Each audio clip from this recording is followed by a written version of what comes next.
Good evening. This is John Milburn, Laws 11057, Introduction to Law. This is week number 7. Tonight we're dealing with issues around access to justice, which is primarily to do with Chapter 12 of your text, The New Lawyer. Now, speaking of textbooks, there is a text which was prescribed in previous offerings of this course, something I've used in the past. It is referred to in the material.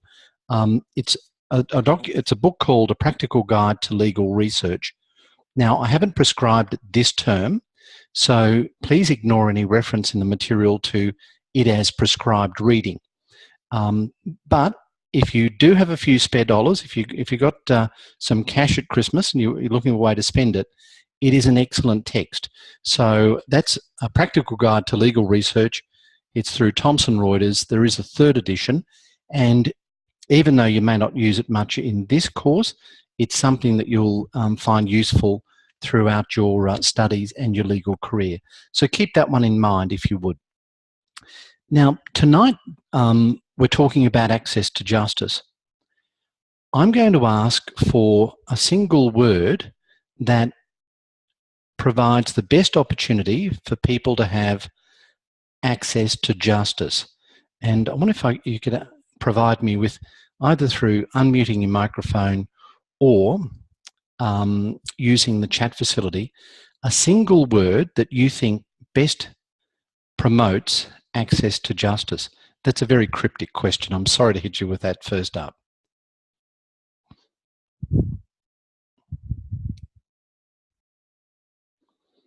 Any takers?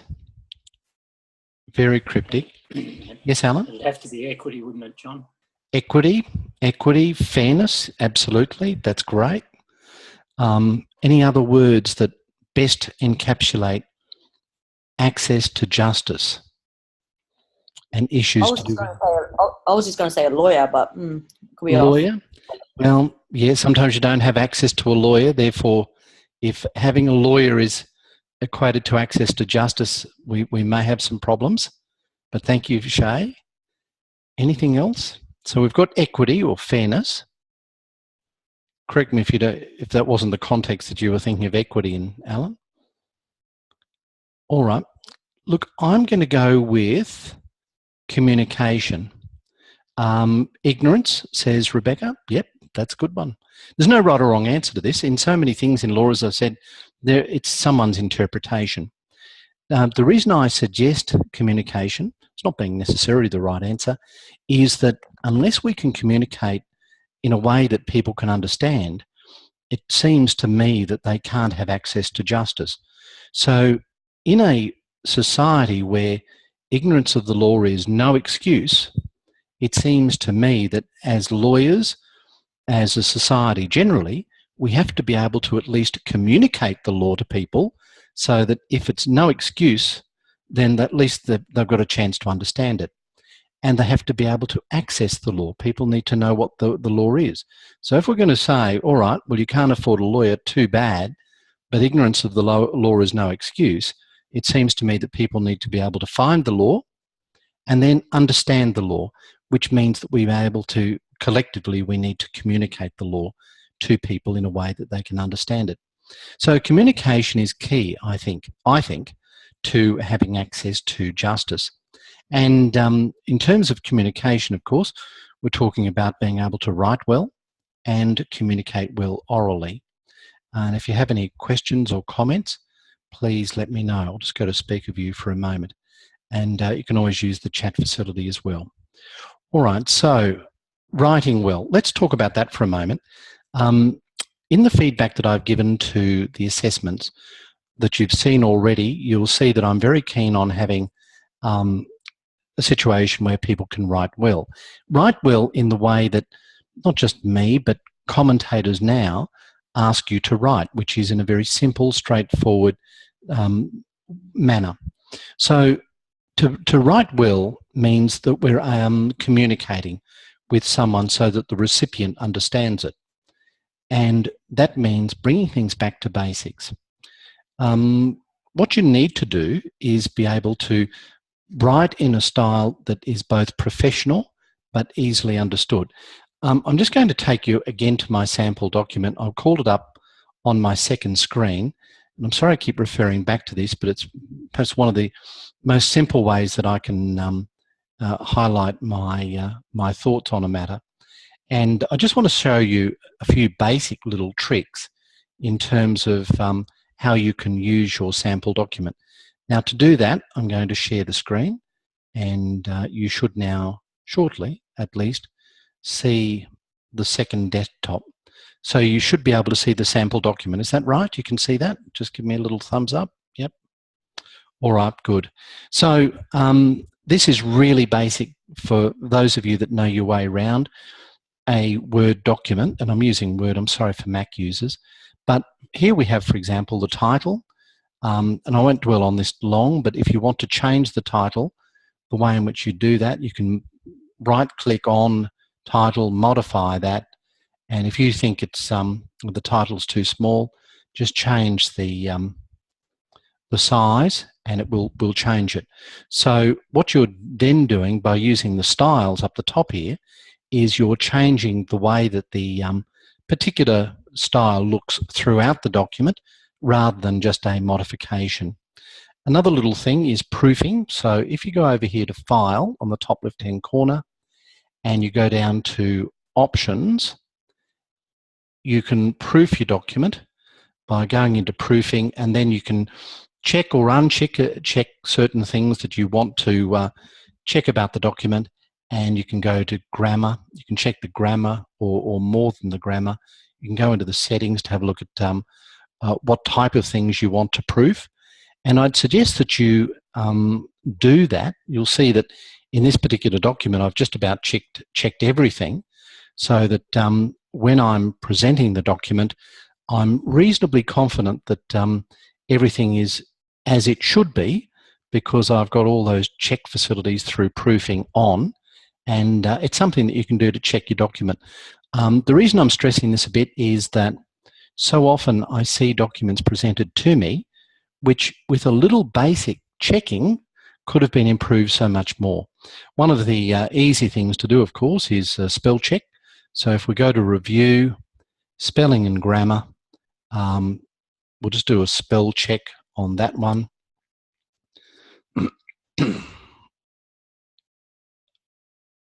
It's taking a while to do it.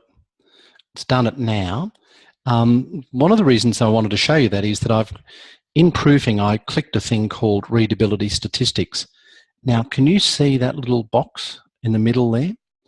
One of the things that you might think about is checking the box to incorporate the readability statistics. And there are two things that you might be interested in. Down the bottom, you have the Flesch reading ease. You have the grade level, 6.6. Now, that's really low. And what you want is for that to be low, so that it means that someone of grade 6 standard should be able to read this. So if you get a score that says, 17, it's really too complicated a document to be easily understood. The other thing that you want to try to get down is this percentage on passive sentences. I've mentioned it a few times, where I want you to write in the active rather than the passive voice. So please keep that in mind as well. So, of course, avoid lengthy sentences and avoid those passive sentences. Do try to avoid finishing a sentence with a preposition. I'll just stop the share now. Who knows what do I mean by avoid a sentence that finishes with a preposition? Any takers? May I ask you a question? Yeah. Any other thoughts? What do I mean by avoiding a preposition? Sorry, it's becoming like an English class now, isn't it? And I'll move on quickly. So what I really mean by that is try to avoid finishing a sentence with a word such as in, or to, or with, or by. They're all prepositions. So just to put that in context a bit more, a prepositional phrase, an example of a prepositional phrase is, the DVD is in the brief. So the word in is the preposition, and the word brief is the object or the noun of that preposition. So that's the way it should be. The noun should be at the end. The preposition should not be at the end. Adding a prepositional phrase can actually add a bit more information without adding a great deal of complexity. So, for example, if you have a simple short sentence, you know, my client's mother cried, you can add a prepositional phrase at the end by saying my client's mother cried with tears of joy. So adding that preposition at the end means that we're adding a bit more clarity to it. So the main point is avoid ending a sentence with a preposition, and just have a look up. Just look up that, and you'll get a better idea of what I'm after. The other thing is avoid the abbreviated form of language. So do not say didn't. Do say did not. Does that make sense? So we're trying to keep it simple, but we have to have a degree of formality in legal writing. So avoid didn't. The other thing too is try, if you can, to write very simply. So I read through it can simply become I read it. So things like that are all ways of simplifying the document so it becomes more easily understood. Just watch the progressive apostrophe. Sometimes I start to go on about that. And understand the difference between which and that. Again, I'm really getting into some technical sort of English sort of things now, but let's have a look at an example. So the students which graduate from CQU are talented is not what I'd like. The students that graduate from CQU are talented. So just have a look up, maybe Google the difference between which and that, and try to get that right. It's a very simple little thing that you can do to improve the quality of your writing. Okay, now referencing. Pinpoint referencing. In the sample document, I've got one style, which is to identify the page by saying, you know, such and such case 393, which is when the case starts, at 396. Another way of doing it is to go 393, 396. And what that means is that we're pinpointing the page. 396 is the reference for that particular quote, and the case starts at page 393. Now I'm moving fairly quickly because many of you know this already, but if you haven't identified how to pinpoint reference and caught on with the technique, if you're watching this film later, then I urge you to do that. It's very simple, but it needs to be done correctly. And one of my little bugbears, if you're typing legislation or you're typing a case, then please do so by using italics. And we'll look at an example of that later. All right, are there any questions about that little bit of English material and referencing? All good? Okay. John, just quickly, sorry. So starting the case in italics, is that through our document? Yeah, so yes, that's right. So if you're referring to a case, then when you refer to that case, the names of the parties should be in italics. Okay. Actually, let's have a quick look at, if you've got your text, if you've got the new lawyer there, let's go and have a look at page 222, and we'll better explain and provide a very brief summary of what I'm after. So on page 222, it gives some basic information about how to use italics when referring to a case, how to understand and use the difference between the round brackets and the square brackets when citing a case, and also an example of a citation with a pinpoint reference. So in that one, Dietrich against R, open brackets, 1992, close brackets, 177 CLR 292, 299, to indicate the style of pinpoint referencing preferred by the author. So all of that is really AGCL3 that you need to know. I put on a quick guide, which I think I sourced from one of the other universities. It might have been Murdoch, or it might have been New South Wales, or even UQ. And it's really just a very shorthand version of how to reference your material.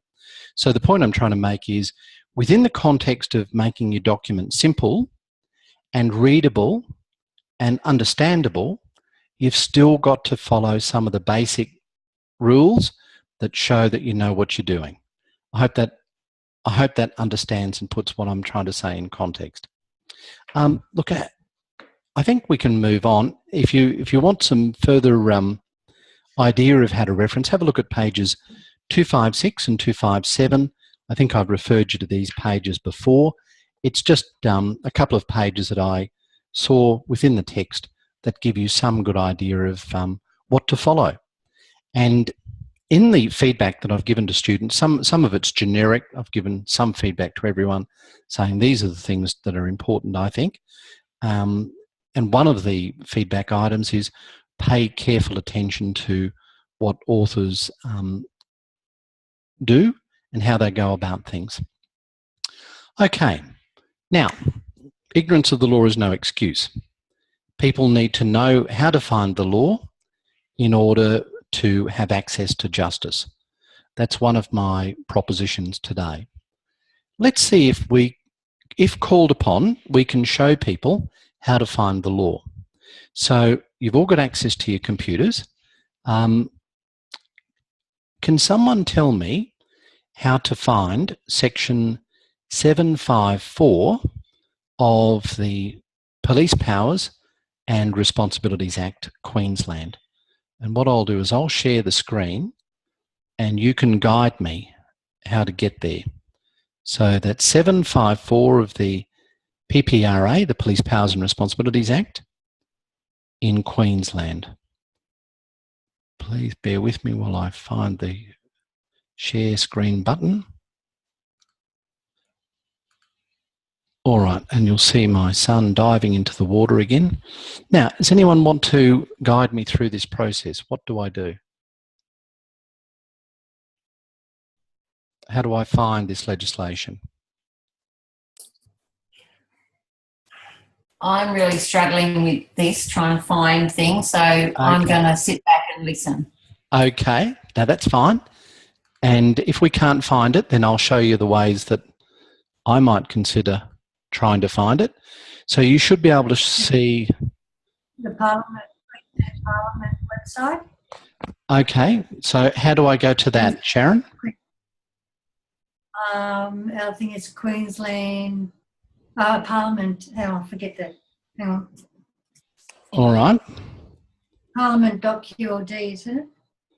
Okay, and you'll see on the right-hand side, I've got some of my favourites which provide some quick access to certain things. So we can, if you see one that you like there on the right, as soon as I click away from it, it disappears. Queensland legislation. Queensland legislation. All right, so we'll pick that one. Okay, so we're after the Police Powers and Responsibilities Act. Where do I go from here? Current legislation. All right, let's try that. Current legislation. It's looking good. Go under P. Yep. Okay. Go down and it'll be there. Okay. Police Powers and Responsibilities Act. I'll click on that. Okay. And what we have now is that the authorised or the unauthorised version of the legislation? Authorised. Authorised. Do we have anyone who disagrees with any of that? Okay, let's just take it up a notch and let's say that the person that you're trying to help wants to know if there's any case law relevant to section 754. I suppose we should find 754. As far as I can tell, there's no shortcut facility in this form of legislation, so we just scroll down. How do we find a case that might be relevant to section 754 of this Act?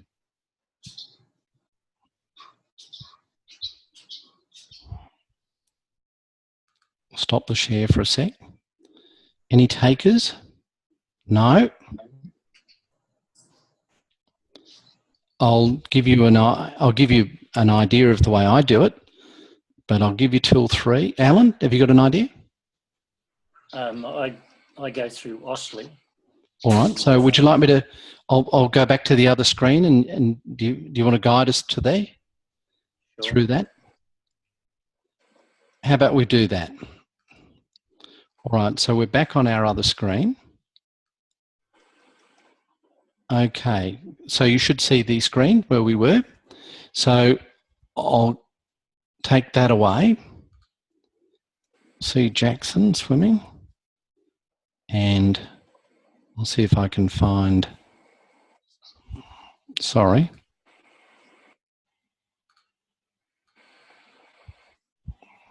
Okay, so where do we go, Alan?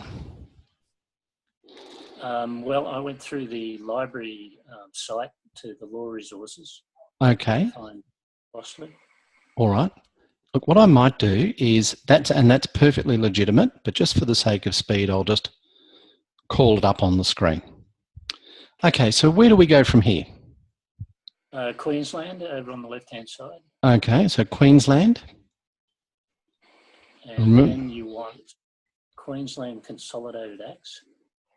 Okay, so scroll down to Consolidated Acts. Right. Where to now? If you click on Queensland Consolidated Acts and then P should P. highlight a list of alphabetical list of the acts under P. All right, we're getting there. Police Powers and Responsibilities Act is highlighted there. Okay.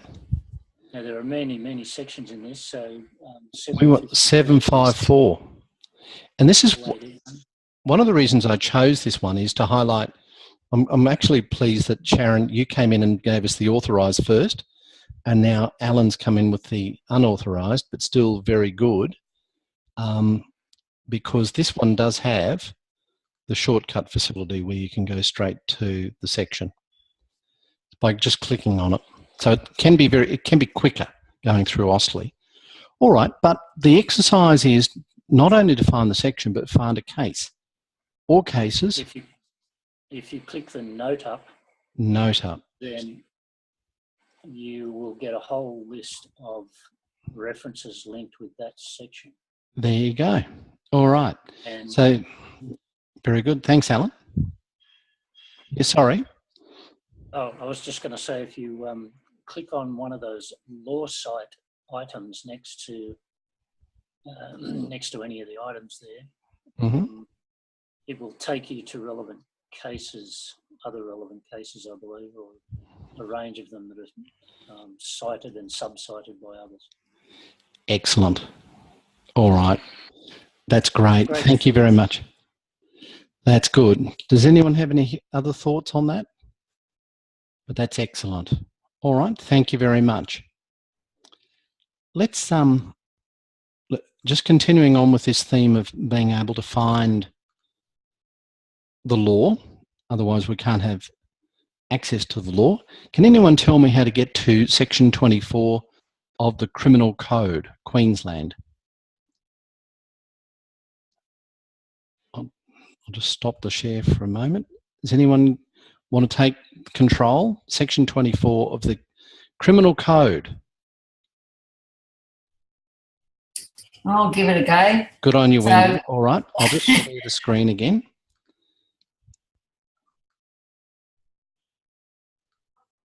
Okay, so where do I go from here? I can't see it. So I would definitely go to Queensland first. All right, so Queensland. Yeah. So we're just doing that now. Very slow internet. And there are our databases. Okay. So, oh, it's not alphabetical here. Okay. Well, this is for legislation. Oh. So just to show you where we were, they're the databases. When we were chasing the police... Can you put in a search for criminal code? We can do a search, all right. Do you want me to try that? Yeah. Criminal code. Yeah. We'll search that. Okay, so how do we get to section 24 of the criminal code? Could you open number 1 and find it in there? All right, Criminal Code Bill, That's a 1995. bill. Mm. No, it's not looking great. No, this is why I'm struggling with this. No, that's all right. Anyone else want to give it a thought? By database. How do we get to the Criminal Code of Queensland? I'll just go back. Any thoughts? Do you go through the consolidated acts again? Let's try that. Queensland Consolidated Acts. All right. Where to now? We're after the Criminal Code.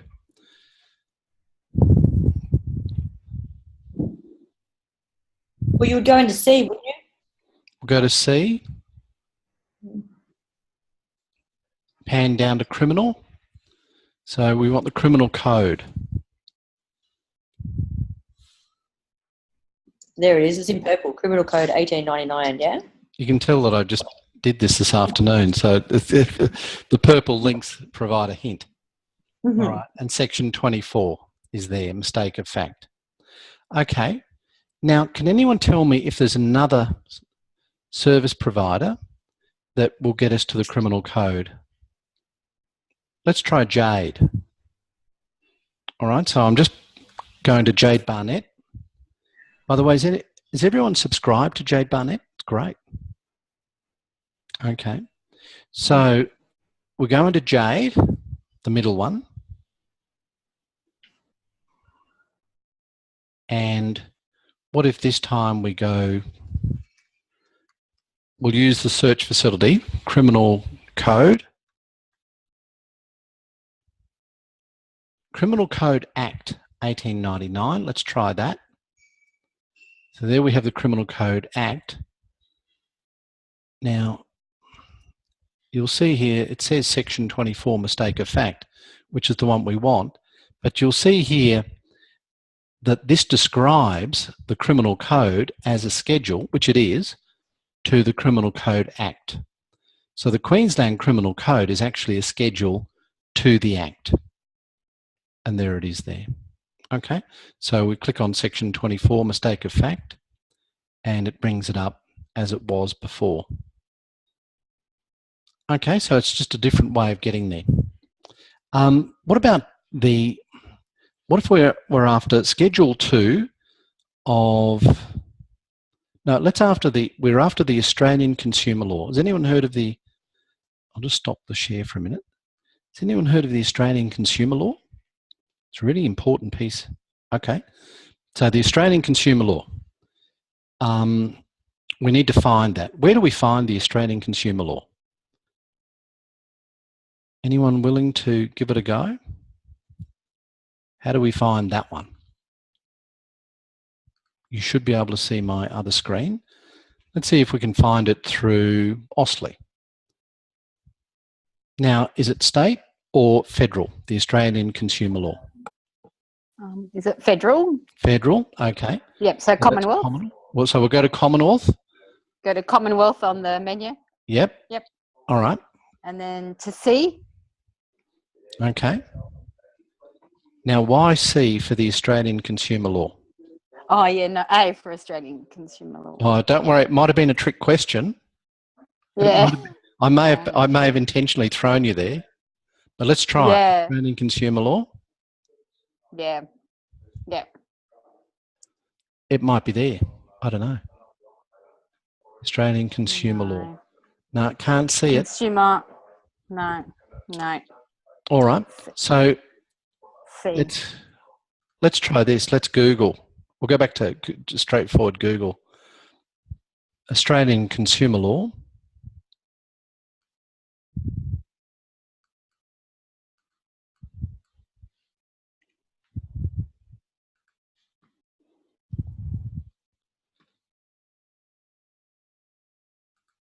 Australian consumer law legislation. Now that's interesting. See the second entry? Competition and Consumer Act 2010, Schedule 2, OSLI.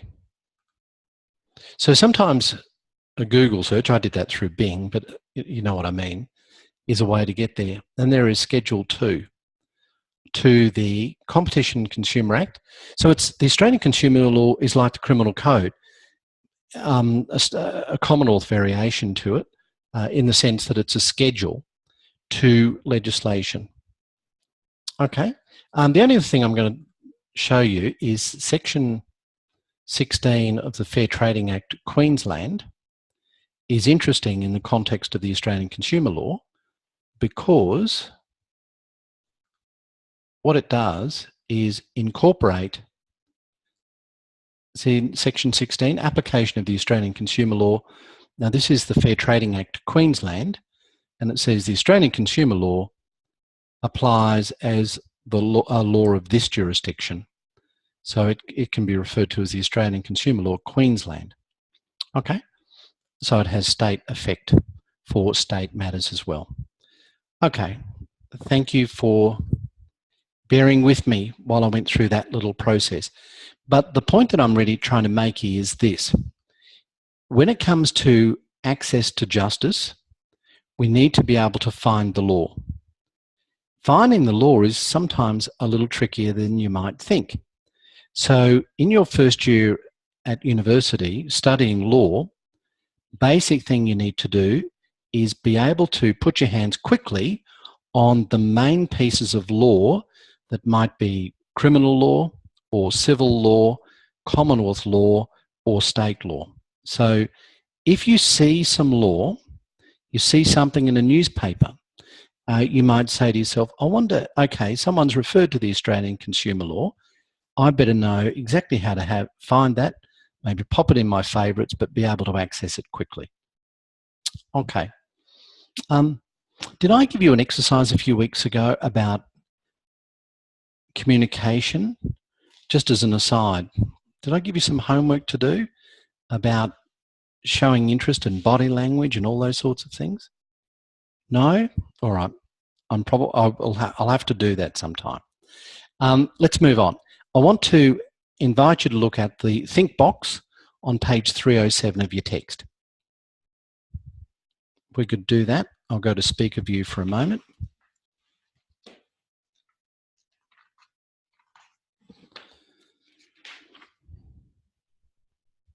So this is all about communication, and says when you think of lawyers communicating, what are the first images that come to mind? Do you think of legalese? Do you think of jargonistic language and long words, incomprehensible sentences? Or do you think about clear and concise communication, short words, easy to understand phrases? I'll bet most people think about lawyers using words that are pompous, jargonistic, possibly arrogant, and using archaic language. So they're all the things that we want to stop rather than encourage. So I'm going to give you a little exercise. I may have shown you this in week 1. So if I did, this will be an exercise in your memory as much as anything else. I'm going to put on the screen, and I'll share the screen in a sec, a lengthy piece of information. And I'm going to ask you to give me 4 words that could reasonably replace it. Not entirely, because that would be impossible, but give me your best shot as to how to replace that in 4 words. Can you see that? I'll just try and enlarge it for you. Can you read that on the screen? I'm just going to give you 5 minutes as an exercise, and I want 4 words to replace it.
It's also an exercise in speed reading techniques.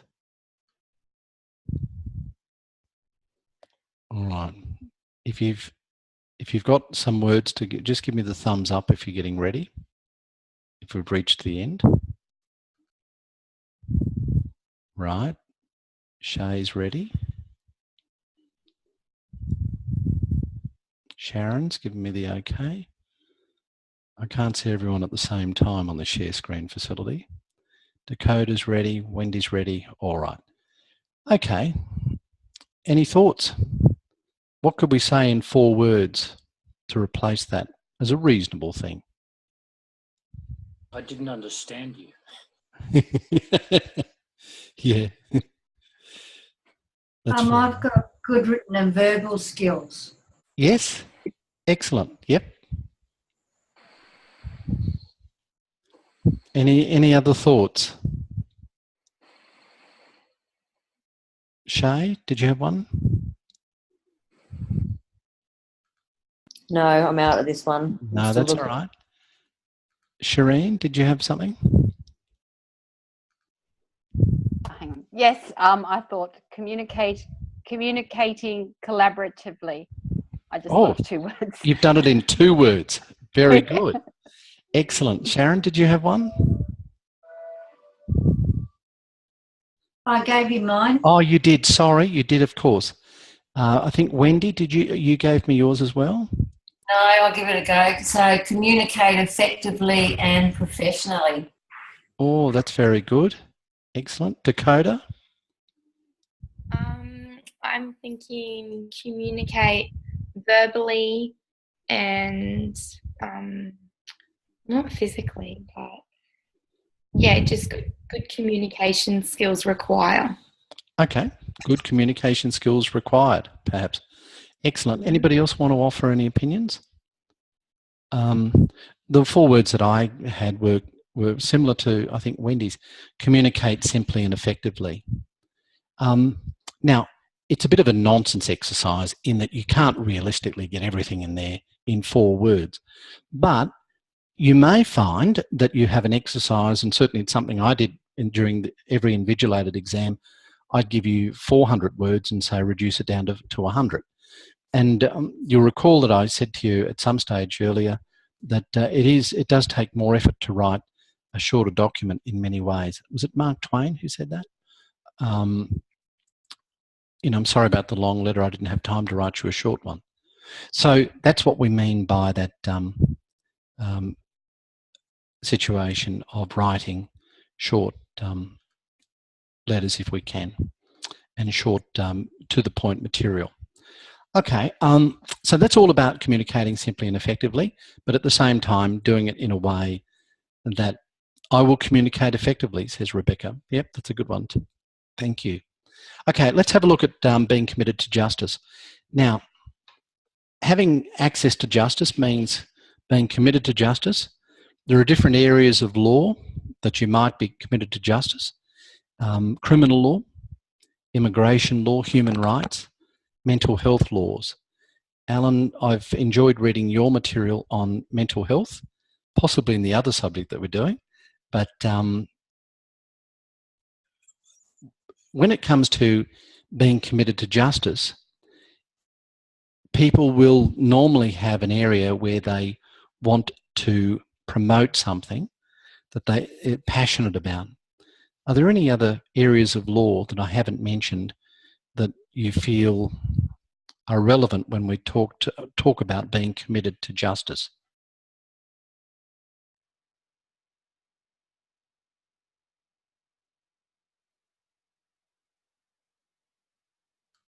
Some other examples: environmental law, family law,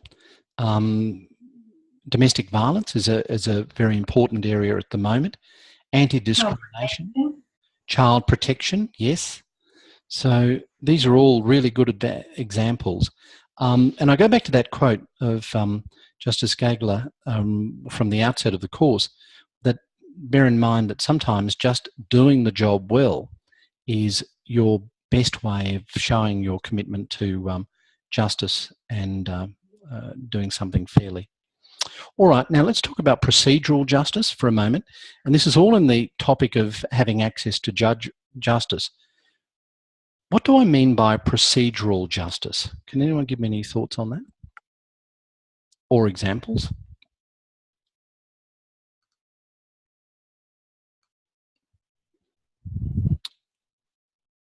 Procedural justice. What does that mean? Yes, Alan? John, in industrial relations, procedural fairness is of paramount importance to provide people with their appropriate rights in a workplace. Yep, absolutely. And I guess you could fairly say that having procedural justice is important in a lot of areas of law, but certainly in industrial relations. But what does it mean? You know, when we talk about procedural justice, can you give me some examples or make that a little more concrete as to what it practice? What was that, Sharon? Getting a fair trial. A fair trial. Yes, that's important. Anything else from procedural justice?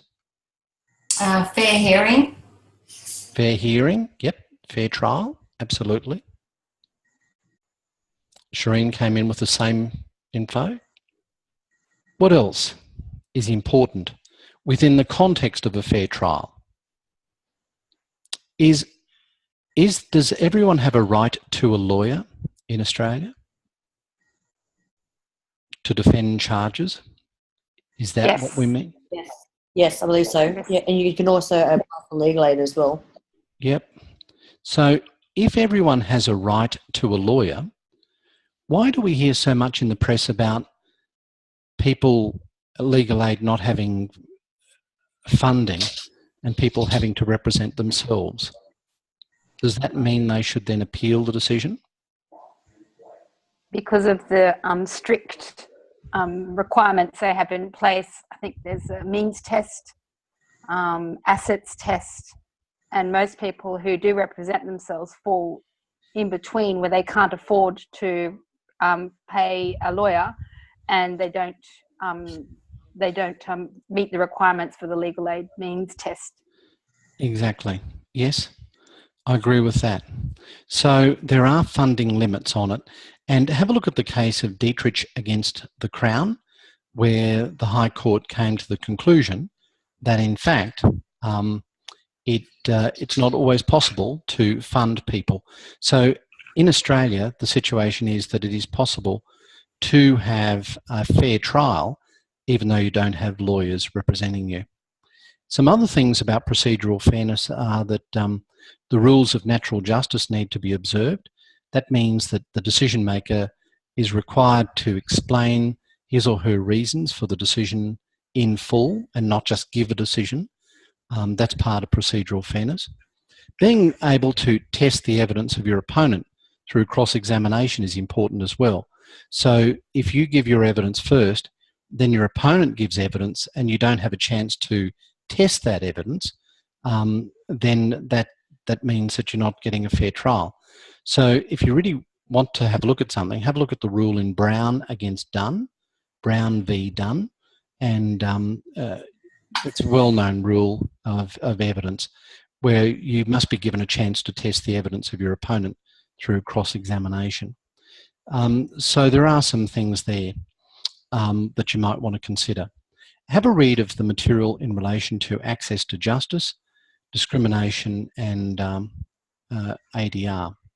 Now, tonight I had all good intentions of going through some of the exercises, and I will just say this, that many people are providing their responses online, and I thank you very much for doing that.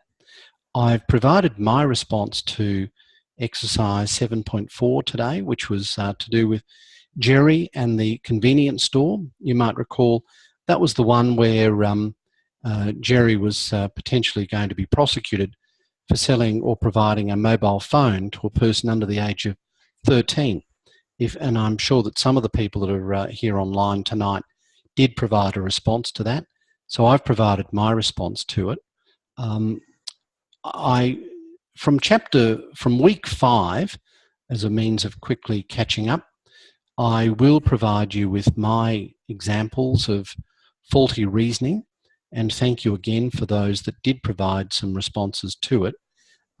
So what I'll do is, in fact, no, I won't. What we might do next week, I promise, is we will look at and discuss from week 5.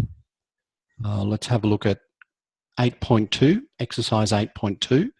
I think many of you have provided a response, but if you haven't, please do so by next week. From week 6, let's discuss online exercise 9.2, which is talking about fighting for your client's rights. And again, many of you have provided a response. If you haven't, please do so. And for this week, week 7, we'll talk about exercise 12.4, which is talking about litigants being able to be represented by a lawyer, etc. So they're the exercises that we'll talk about in class by way of a catch-up. And I'll select one from week 8. I haven't done that yet, but I'll select one and we'll talk about that next week online. So are there any questions about the reading this week in relation to access to justice, which is chapter 12?